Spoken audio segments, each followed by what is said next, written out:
Good morning, students. Today we are going to study the very second chapter of Footprints Without Feet. It is page number 10, paragraph number last. When I was on the road, I began to run. I had the notes at my waist, held there by the string of my pajamas. I showed down to a walk and counted the notes, 600 rupees in 50s. I could live like an old rich Arab for a week or two. Well, after getting that,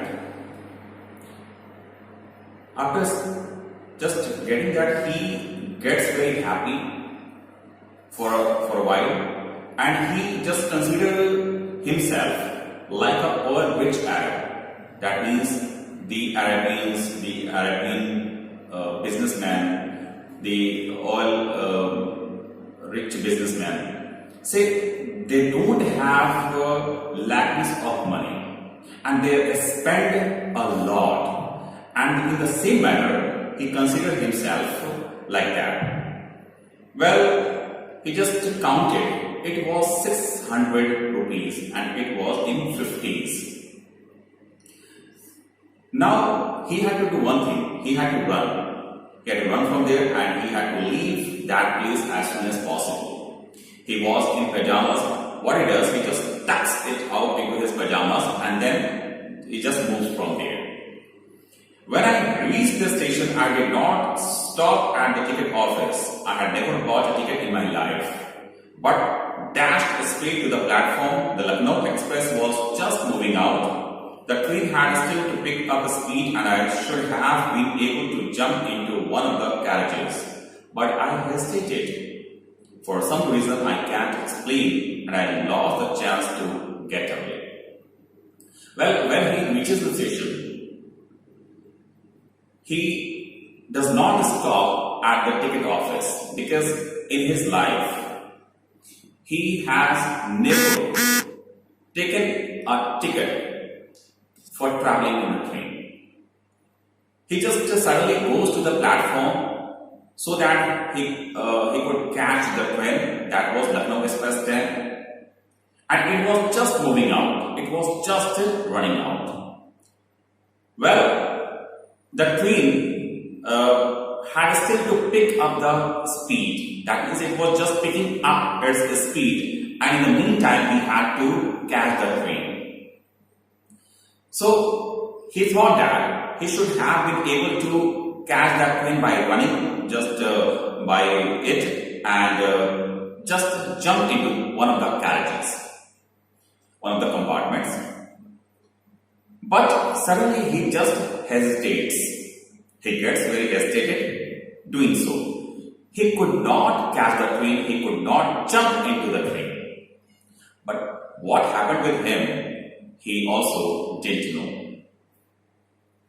When the train had gone, I found myself standing alone on the deserted platform. I had no idea where to spend the night. I had no friends, believing that friends were more trouble than help. And I did not want to make anyone curious by staying at one of the small hotels near the station. The only person I knew really well was the man I had robbed. Leaving the station, I walked slowly through the bazaar. Well, finally the train had gone from there and he was alone there. He was standing alone on the platform and he was thinking that where he should go. He didn't have any idea that where he has to go now. He didn't have any friends, and even he didn't want to just have friends because it could be a kind of trouble for him. So he didn't want to take any troublesome with him, and that's why he was also not very keen to stay in the hotels because he could be just found out there. He could be seen there. So, for a while, he just thinks to go back to the robbed man, that means to Anil. But however, he has just robbed him. So, how can he go there just apart from thinking a lot of things here? Well, leaving the station, he just leaves the station and he just walks very slowly and he just goes by the bazaar. In my short career as a thief, I had made a study of men's faces when they had lost their goods. The greedy man showed fear, the rich man showed anger, the poor man showed acceptance. But I knew that Anil's face, when he discovered the theft, would show only a touch of sadness, not for the loss of money, but for the loss of trust. Now he says that in his very short career as a thief, he robbed many people, some greedy people, some rich people, but he never just saw a kind of sadness that could be seen on anyone's face when he just lost hope. He just lost that hope or trust in fact. However, when he thinks about Anil's face, he suddenly thinks that it is not about the loss of money, but it was a loss of trust. Because Anil had trusted him. Anil really just loved him and he trusted him. And he just broke his trust, and that's why he's thinking so, and he was feeling very bad after that. So he didn't want to go back there. But there had been no option for him. There was no option. There was no other option in fact. So where should he go now? He must have thought for the first time that he should go to Anil. However, he should not be able to know whether he was robbed or not. Well, by thinking it all, he just goes by the Maidan. I found myself in the Maidan and sat down on a bench. The night was chilly. It was early November and a light drizzle added to my discomfort. Soon it was raining quite heavily. My shirt and pajamas stuck to my skin and a cold wind blew the rain across my face. Well, suddenly he just finds himself in the Maidan and he just sits down on the bench. There was a bench in the Maidan and he just sits down there. It was a very chilly night. It was a cold night and it was the month of early November. And suddenly, little light drizzling just started happening there.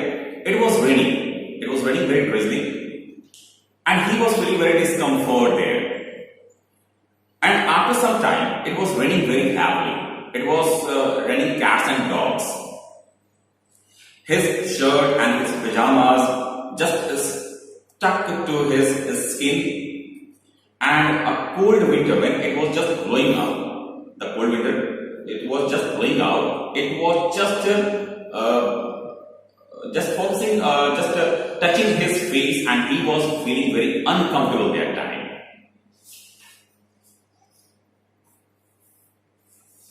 Well, after that, there is something in the next class we will be able to just finish it out, and then after we have to study footprints without feet, the 5th chapter, because 3rd and 4th chapters have been deleted by the CBSE board. Well, this is the end for the day, and we'll meet in the next class. Thank you so much.